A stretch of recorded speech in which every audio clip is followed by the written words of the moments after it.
Welcome back, everybody. Just another Tech Phantom here, signing on to another episode of PhantomTec Reports. And today we're talking about a line, not that line, not the checkout line where your card declines and the cashier suddenly avoids eye contact.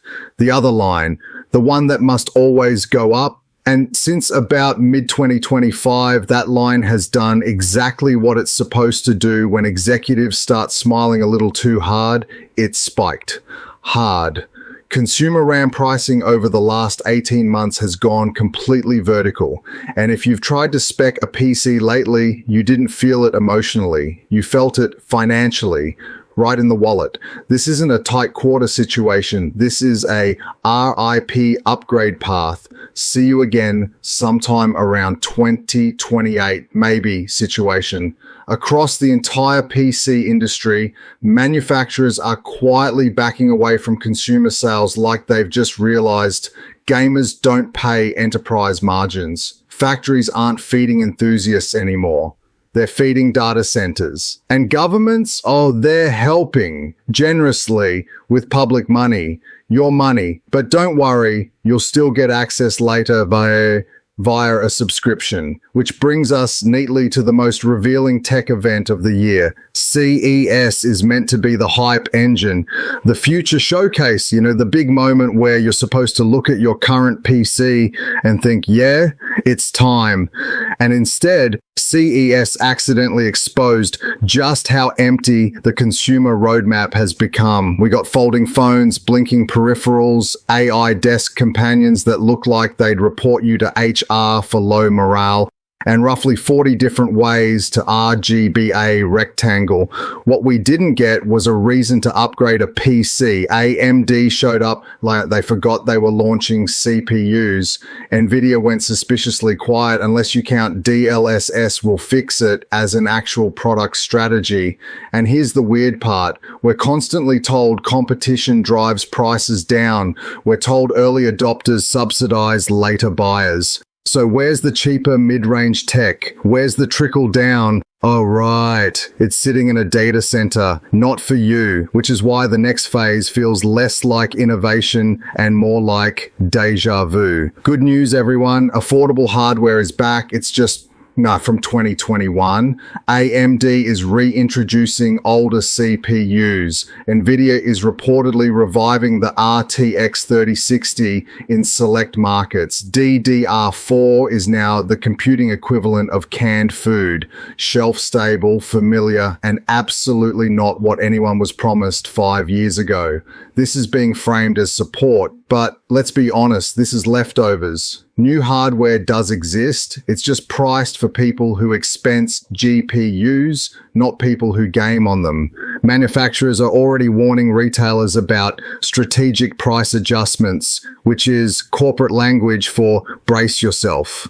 Coolers, power supplies, memory, all going up because data centers don't just need GPUs. They need cooling, they need power, they need everything. And unlike you, they can pay for it without flinching. And this is where things stop being subtle. Let's talk about hoarding, not the kind with newspapers and cats, the kind with contracts, a single deal involving Samsung, SK Hynix, and OpenAI locked up roughly 40% of the world's DRAM production. Not a typo, 40% of global supply, of the planet, of everything we've built. Now ask yourself a very reasonable question. Can one entity immediately use that much memory?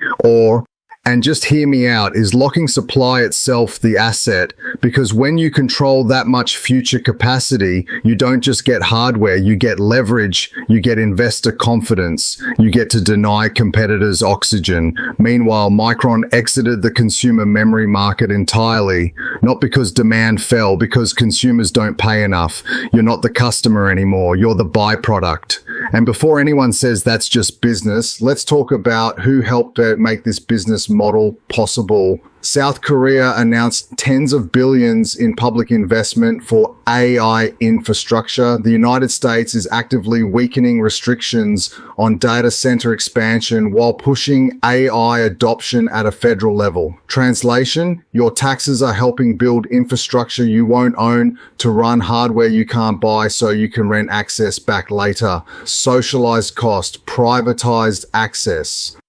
Once you accept that, the rest of the strategy snaps perfectly into focus. From a capital perspective, owning hardware is inefficient for them. Your GPU sits idle most of the day, and that is simply unacceptable to shareholders. Put it in a server, rent it 24/7, and suddenly your wasted idle time becomes recurring revenue. This is why cloud gaming exists, why AI is subscription gated, why ownership is being reframed as outdated. You don't need a GPU, you need permission, and permission is billable. Which leads us to the part where access quietly replaces ownership. Games get delisted, software disappears, licenses expire, not because the content vanished, but because your access did. When compute lives in a data center, everything becomes revocable. Old games, gone. Unsupported titles, gone. Offline access, that's adorable. Preservation suddenly isn't nostalgia anymore, it's resistance. Owning hardware means owning time, owning access, owning your past purchases, and that is precisely what the subscription future does not want. AI follows the exact same playbook: centralized models, locked weights, metered prompts, monthly access. If you can run it locally, they can't charge you per interaction, so the incentive is simple: make local compute unaffordable. That's why open models matter. That's why self-hosting matters. That's why privacy now looks suspiciously expensive. Control doesn't scale well when users own their tools. That old "you'll own nothing" clip from 2030